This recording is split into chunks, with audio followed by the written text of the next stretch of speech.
Welcome back to the podcast. Today we're doing something a little different, something a little deeper. I'm sitting down with a Hare Krishna monk, Kiran, someone who has dedicated their life to devotion, service and spiritual discipline. Whether you're on your own awakening journey, dealing with uncertainty, or simply curious about what inner peace really looks like, this conversation is for you. So let's get into it. Thank you for joining me today, Kiran. I really appreciate your time and your presence being here with me today. There's a very calm energy here. I can feel it already, and I'm grateful that you're here with me today. So if you could tell me first, what drew you towards the Hare Krishna path? And was there a moment that something shifted for you when you made that decision? Thank you so much, Chris, for inviting us to this podcast. It's a great pleasure and honor to be here with you. I was at university, and at university there are so many different options and life paths that open up. And at that time, I just felt that when I looked at myself in the mirror and I saw who I was, I didn't see the best version of myself. And rather, I was very disappointed with what I saw. And I just felt that if I was to ever be happy in life, if I was ever to look at the mirror and feel like, yeah, this is who I am, this is who I want to be, then I got to improve, I got to change, I got to make some lifestyle changes and shifts in what I do and how I do it. Because the way it was going, it was only going downhill. So at that time, I noticed things like my behavior, my relationships, my academics, they were all under par. They were all much less than what they could be. And so I was searching, what can I do? How can I improve? And I stumbled across a society at university. It's called the KC Circle, Krishna Conscious Society. And there I met people who are similarly interested in growing themselves spiritually, nourishing themselves and looking for an alternative way of life whereby they could pursue an alternative search for happiness rather than the materialistic pursuit of happiness. So I went there, I started going there a few times, and I picked up this one book called the Bhagavad Gita. You may have heard of it. And I started reading it, I started doing some meditation. And as I was reading it, I felt that it was helping me. I wasn't convinced, but I felt that there was sufficient there to warrant further exploration. And so that's what I did. I just started exploring, what is this? What's out there? How can it help me? And I thought, let me give it a go. There's nothing to lose. Let's see what comes from it. And so that's how it started. And I, continued that journey. And the more I continued the journey, the more I practiced and invested myself in spirituality, I just saw that the benefits were immense. And so then after graduating, I continued my spiritual practice. I was working for a few years, and at a certain point I felt that this is really something special here. I really want to see what more there is out there in terms of the Hare Krishna tradition. And so I decided, what other way to immerse myself than give it a go as being a monk. So that's what I did. I came to Bhaktivedanta Manor to stay as a monk. I initially thought I'd stay for 6 months. Now it's been 4 years. I joined because I wanted to learn, I wanted to grow and develop, and I feel like I've come a long way. And I'm here still because I feel there's so much more to learn and there's so much more to grow in, So yeah, that's just a little bit about the journey. That takes a lot of courage, Kiran. Following a calling like this, daily practices in the discipline that's very admirable. What does a typical day look like here for you at the temple? Yeah, so we wake up early in the morning. We wake up at around 4 o'clock. And we have a morning routine. Our morning routine involves collective meditation through singing. It involves a personal meditation. We practice a type of meditation called mantra meditation. And we also like to ground ourselves in the philosophical understanding of life. And therefore, every morning we have a class on one of the ancient Vedic scriptures called Srimad Bhagavatam. And so we discuss that philosophy to remind us that actually we're just a small part of a wider plan, and how we can actually contribute, how we can make a significant impact, even though we may be one in a million, you know? And by that I mean, there's so many people there, there's so many things that are going on, but each individual is gifted with a unique talent, you know? So how can we apply ourselves spiritually to make that significant impact? Because everyone can, but how can that one individual particularly make the special impact that's unique to them, you know? Is there anything I'd like to add more to that daily routine? Yeah, so after the morning, different monks are involved in different projects. So it could be anything from sharing spirituality with the world to managing where we stay and the various routine things that are involved. It could be something as simple as cleaning or helping out with lunch or many different miscellaneous things. Many monks, however, they do try to go out in the world and share, because we find that spiritual life is such a valuable thing. And if you have such a valuable thing, it's a treasure, really. And if you have a treasure, it's very natural to want to share it with the world. And when we share it, we're encouraging people to explore. Have a go, see what's out there. What's the worst that can happen, you know? You mentioned earlier that you practice a mantra meditation. So how does that chanting shape your emotional state? Yeah, no, thank you. So in this form of meditation, what we're doing is we're trying to focus on the sound vibration. And in that focus, there are many, many different effects that come from this meditation. And one of the effects of the meditation is that it helps ground one. It helps one tolerate the onslaughts of various situations that may occur in life.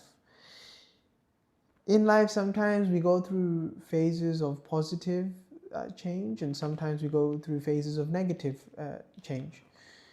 Many things happen. Some of them are not always good, some of them are good.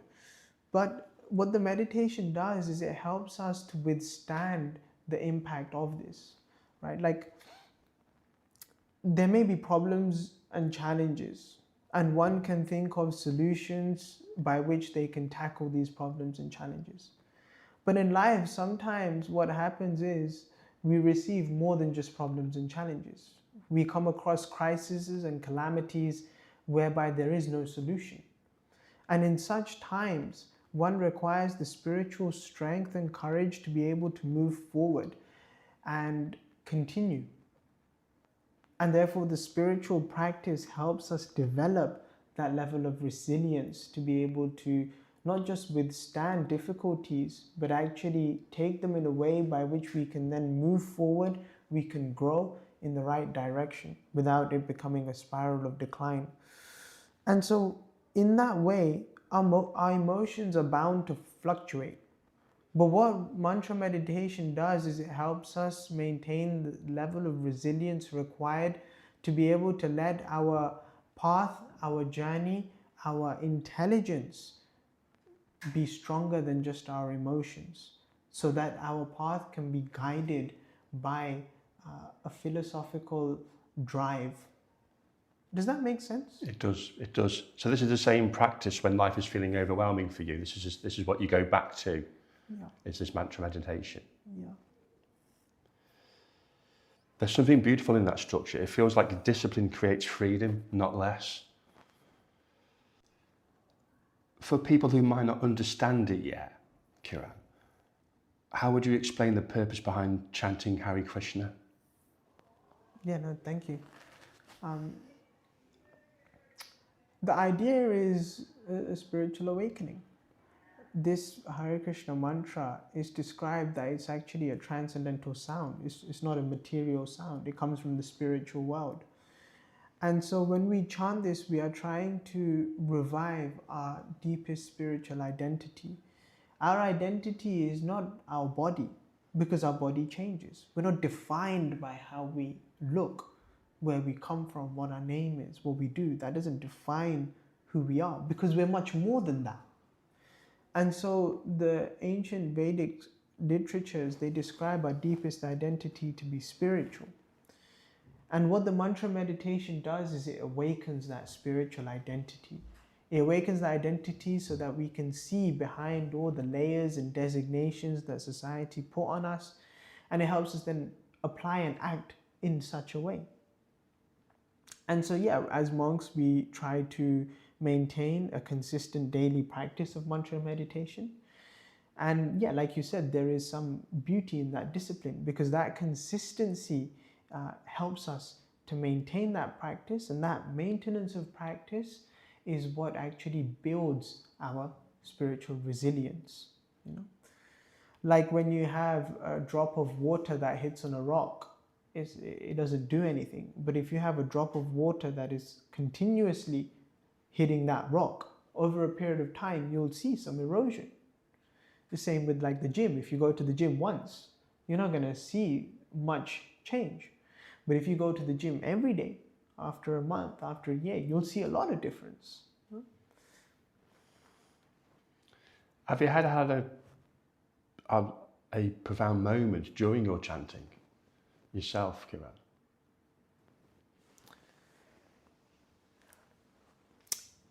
Yes, but also what I would like to share with you is that chanting is like, you may have profound moments, but you may not have profound moments. But when you continue that dedication in that practice, over time, you'll see profound change. So, because it's not instantaneous. And nowadays in society, we're accustomed to everything being instant. We have instant noodles, we have Amazon Prime. You click and it's here the next day, or even the same day. But with mantra meditation, the change, the difference is profound, but it comes after some time. It requires some consistency, some dedication, and then what you see is really magical. And of course, at the beginning, there are also times where there is some instantaneous, like wow factor. But our basis of chanting may not be that wow factor, that instantaneous kind of feeling that one may get. Our drive in our mantra meditation is more of a philosophical drive, understanding why we're doing what we're doing. It's like school. When a child goes to school, sometimes they have fun at school. And sometimes they feel bored at school and they don't want to go to school. To such an extent, they tell their parents, I'm ill, I don't want to go. But when the child understands that I'm going to school to receive an education, to learn, I'm going to school so that this will help me apply myself in life, it will help me get a job, and I'll be better equipped to live my life as an adult. When the child understands that philosophically, then they're more convinced about going to school. And so in that way, when we're convinced about the mantra meditation, then even though on an everyday basis, there may be something there, there may not be something there. But over a period of time, one will definitely see something there. It sounds like chanting is less about the ritual and more about remembering who you are. Yeah, definitely. When you put the spirit in the ritual, then it becomes spiritual. And so it's not just chanting, but it's also how we chant. It's also in what mood we're chanting. Therefore, yeah, the ritual is just what we see on the outside, but there's so much more to chanting. There's so much more. How has this path supported your emotional and spiritual healing? Yeah. The Vedic literatures describe saintly qualities. And one of those saintly qualities is the quality of forgiveness. When one is able to imbibe this quality of forgiveness, forgiveness towards others, forgiveness towards themselves, one can actually move past different traumatic experiences that they may have had in the past.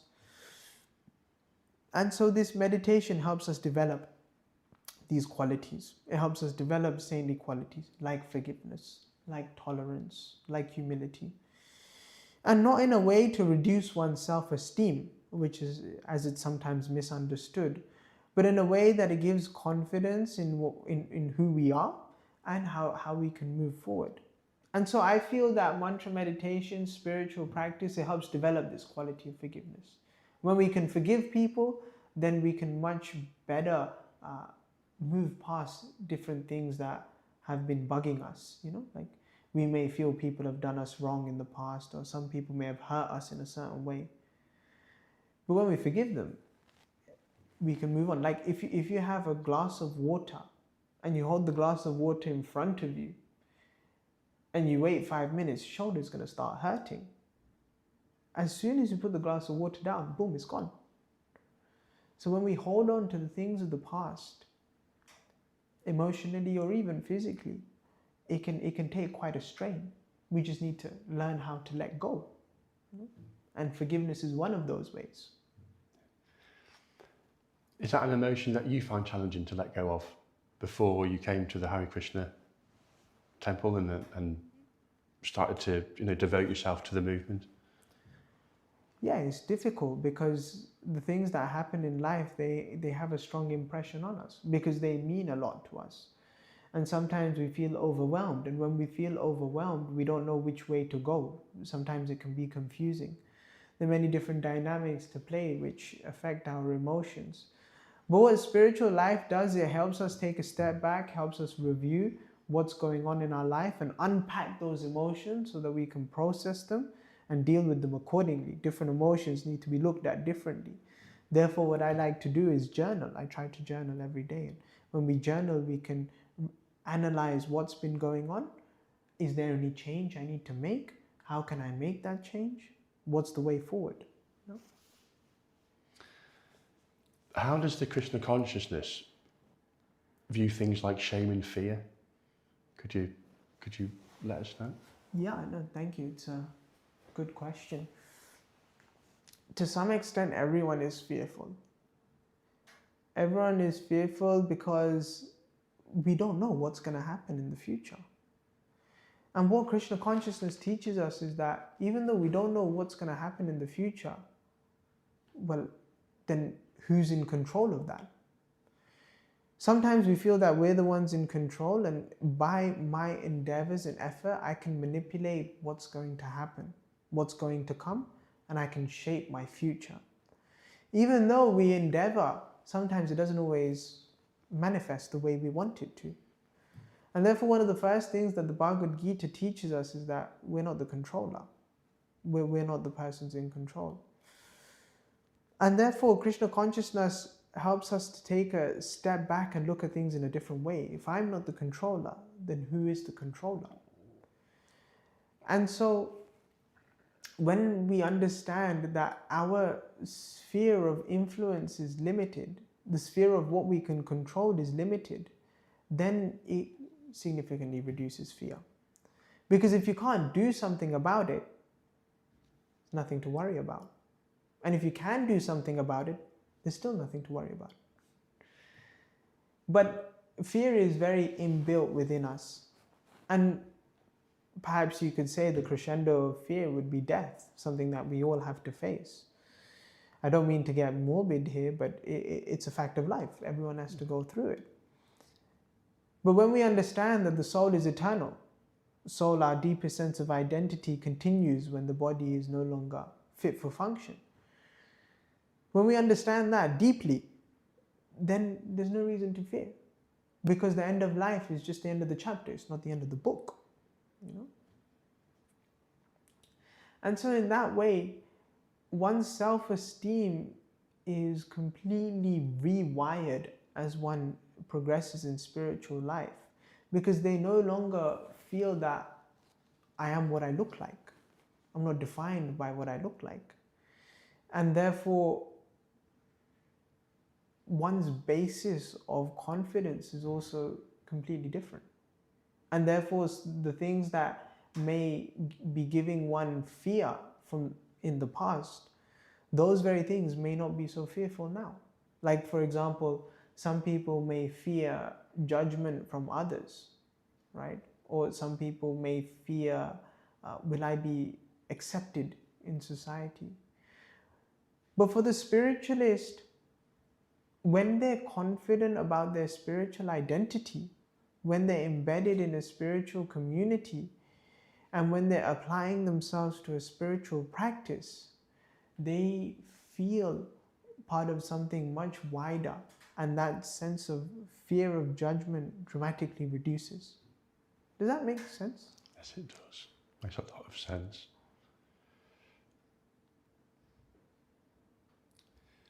What do you practice in those moments when you feel overwhelmed, Kiran?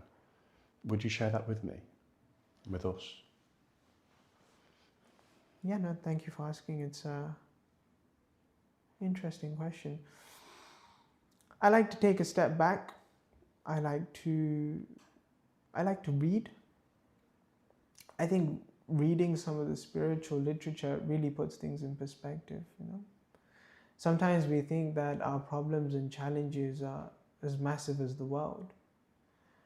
But then when we read some of the literature, we realize that actually I'm just one small person here at Bhaktivedanta Manor in Watford, which is a small town in United Kingdom, which is a small country in the earth, and the earth is a small planet in the universe. Really, maybe my problems are much smaller than I thought. So I like to read. It gives a completely different way of looking at things. Sometimes we look at a building and we think, wow, this building is so tall, and our problems and challenges can look like that. But if we sit in an aeroplane and we're flying over the sky and we look at that very same building, it looks like an ant, it looks like peanuts. We're looking at the same thing. It's just the perspective and vision has changed. And I just feel that reading spiritual books just changes our perspective and vision. And when our vision and perspective is changed, then we really think of it in a different way.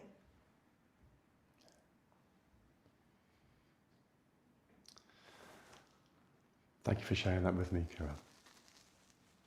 I think so many of us, including myself, people listening, will relate to that a lot, as we all carry emotional weight. So when it comes to the service and the service that you provide in the community and also here at the Manor, what does service mean? What does the word service mean to you in your daily life?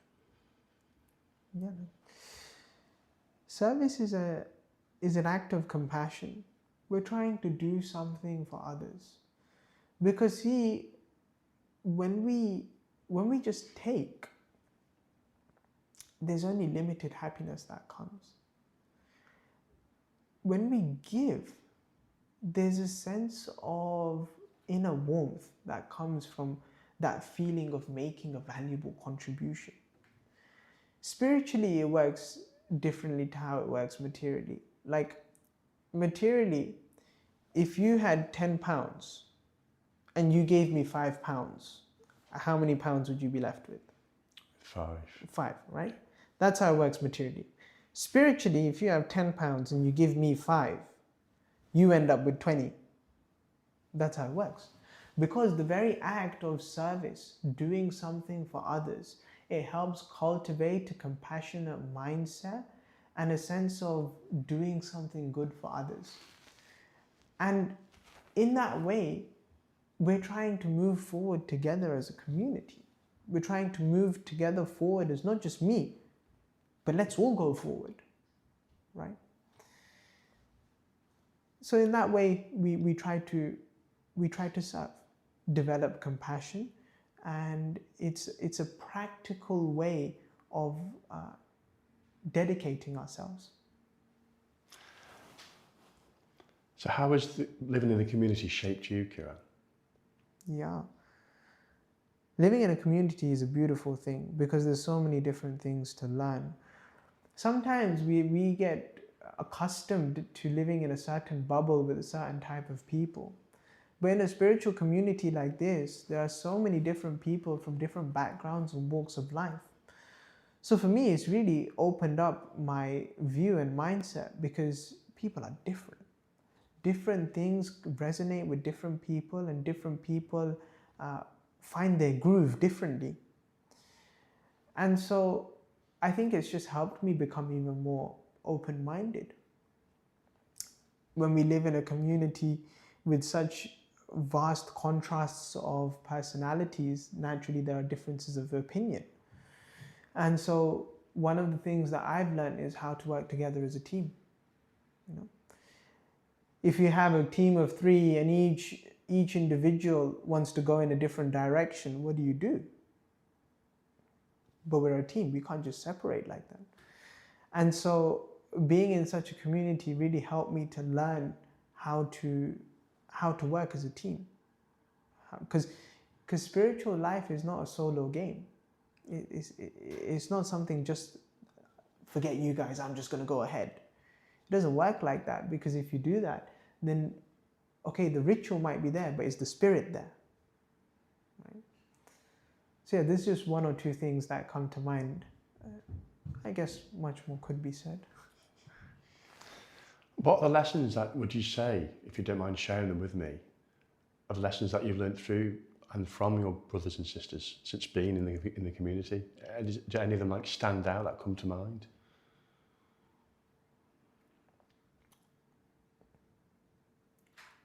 I think one thing that really sticks out to me is resilience. Like, I've seen people go through difficult times, but the fact that they were able to put those difficulties to the side and focus on what meant most to them in that moment, it really inspired me, actually. Because it's difficult. To be resilient is difficult. To tolerate is difficult. Especially when we're in a community of spiritual practitioners who are very closely knit together. Especially when there are different personalities, different, opinions. So I think that's one thing that really inspired me, to see that level of resilience. Because I know sometimes I can get on people's nerves, and maybe sometimes others get on my nerves. But when we're able to put that to the side and work together, that's beautiful,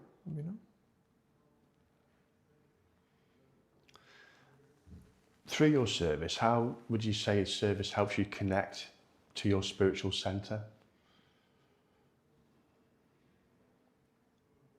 Yeah.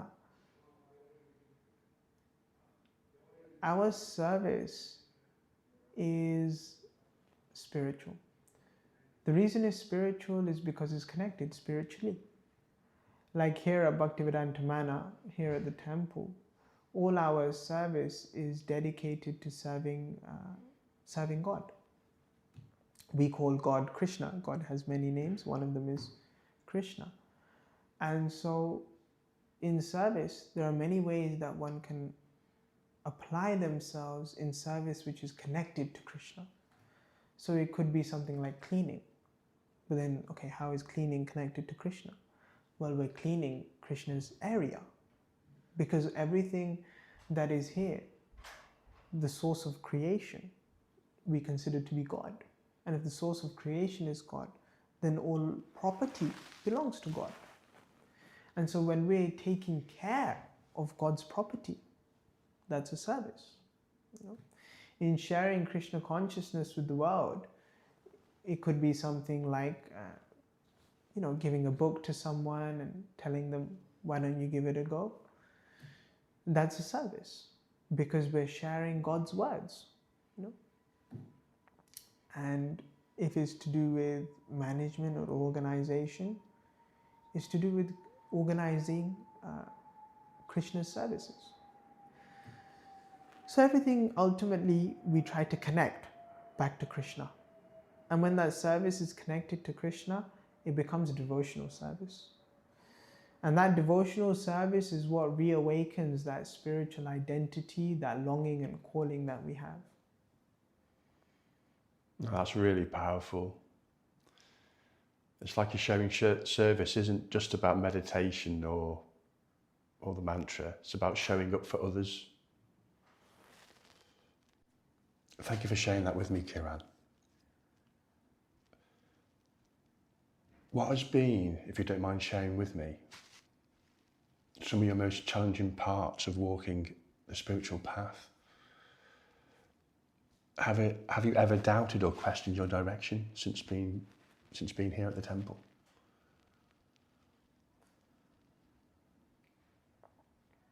I think one of the challenging things is consistency. When there are so many different things to get involved in, and when there are so many options, we can lose track of what's the most important. And even when we know what's most important, it's difficult to sometimes prioritize that. And so keeping that consistency can be challenging, because to make the most out of it, we have to be consistent, like I was mentioning before. So that's sometimes a challenge.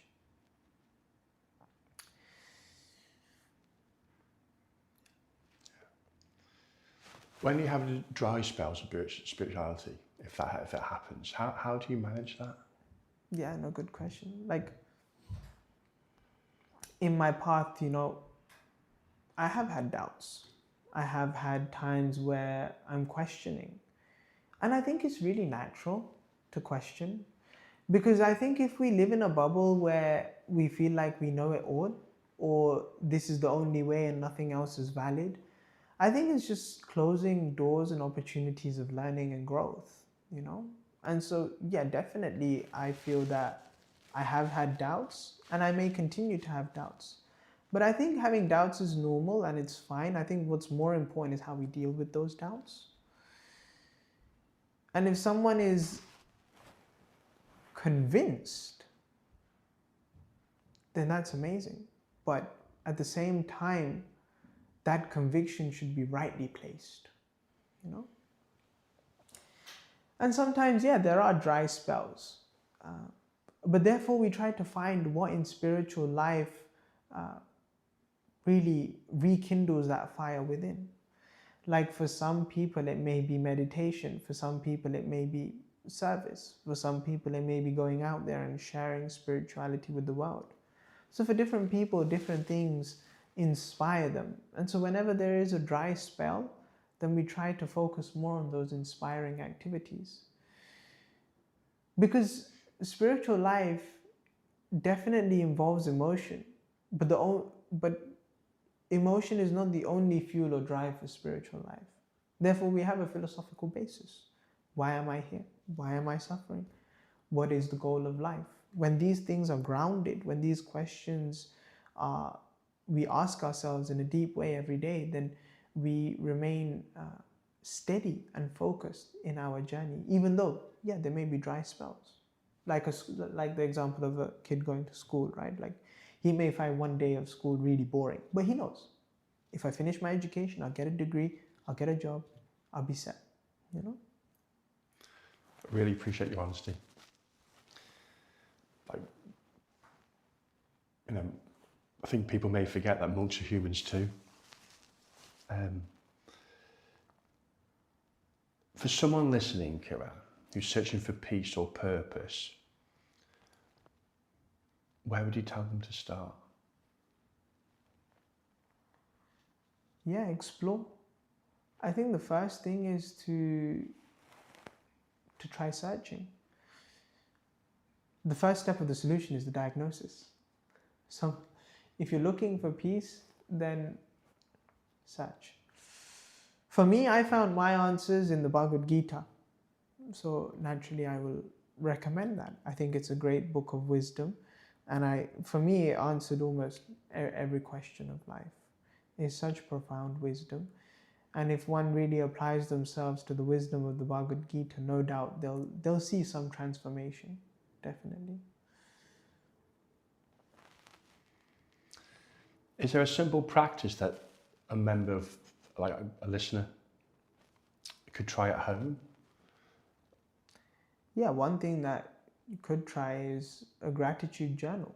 Try thinking about and reflecting on your day and think about what you're grateful for. Try to make it as detailed as possible and try to make it not vague and directed to a person. That kind of gratitude will be more real, And of course, try mantra meditation. Check it out, see how it works.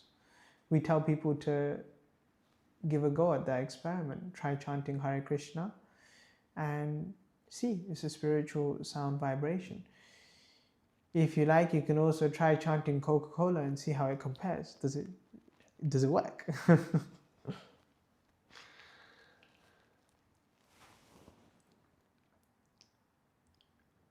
What teachings from the Bhagavad Gita and the tradition of the Hare Krishna feels most relevant to you today? I think, and I also kind of touched upon this earlier, but the idea that our identity is not the body. I think that's one of the big takeaways from the Bhagavad Gita. And it gives this example, like, just as that at the end of the day, we take off our clothes, we put them in the laundry basket, and at the beginning of a new day, after a shower, we put on fresh clothes. So in the same way, the spirit soul, it takes on new bodies and gives up old bodies. The analogy is also very practical and relevant, So because in society nowadays, we very much focus on the externals, what we look like, what kind of impression we give off in terms of our appearance. And so much is focused on that. But when we realize that actually my appearance doesn't define who I am, it's a paradigm shifting phenomenon, So I think that's very, very relevant. And that's why as monks, we shave our heads, because what we look like is secondary. Maybe not even secondary. It's not so important at all. More important than what we look like is who we are. And that's what defines you, not what you look like. Especially in the day and age of social media, where everyone is posting pictures and videos, and that we only see what one looks like. But really what's most important is who we are. Love that. So does that go hand in hand with how you would define freedom? Yeah, to some extent. So to what extent do we have freedom? We're always being influenced. We're being influenced by people, society, maybe the news, maybe social media. So many things are influencing us. And to what level are they influencing us? The physical platform, the mental platform, the emotional platform. Real freedom comes when we come to the point of the spirit soul, where the spirit soul makes a decision to reconnect. That's where real free will lies. Because otherwise we're constantly entangled in the material workings of the world. And in those influences, they heavily navigate our decisions and directions in life. Thank you for sharing that with me, Kira. What's a misconception about the Hare Krishna practitioners you wish people understood better? Yeah, some people think that the Hare Krishna movement may be dogmatic or secular, or it's just another religion. But what I like to share with people that is much more. It's a spiritual science. Science means you have a hypothesis, you do an experiment, based on that hypothesis, you observe the results and make a conclusion. So this is a spiritual science. The Bhagavad Gita is relevant for anyone and everyone, regardless of faith, background, caste, creed, height, weight, whatever. Right? Bhagavad Gita talks about universal principles. It talks about things like the mind, body, soul. Like, everyone has a mind. Everyone's mind gets distracted at some point or another. These are universal principles. But what happens in society, sometimes we just focus on the externals and is very quick to come to a conclusion without all the proper information. So I would encourage people to explore. It's not just another religion. There's so much more to it. Is that what you would share with the world? If there was something that you could share with the world, would that be that, freedom is out there for everyone to get once we establish like a spiritual practice and you become devoted to that, and build that consistency up? Or is there something else that you would like to add? Yeah, I mean that's definitely there. But I would encourage people to start asking questions, start thinking deeply about life. Why are we here? What do you want to do in life? What's the goal? Where do you want to go? Why do you want to go there? Where do you find happiness? And is that happiness something that is deeply touching your heart? So I would encourage people to ask questions and to explore, see what's out there. Consider the Hare Krishna as an option. Check it out. See for yourself. But ultimately, at the end of the day, as Krishna says in the Bhagavad Gita, I've shared all I have to share with you. You do as you like. Thank you so much, Kiran. Thank you so much for joining me today. And thank you so much for having us here. It's been a great honor and delight. My pleasure, Hare Krishna. My absolute pleasure. There's something grounding about sitting with someone who has chosen a path of devotion and stillness. It still reminds me and us that peace isn't just found outside. It's something we cultivate within. If today's conversation opened something within you, let it sit, let it breathe. And if you want more episodes like this, make sure to follow, share, and spread this message of healing and purpose. Until next time, stay grounded, stay open, and stay connected to yourself.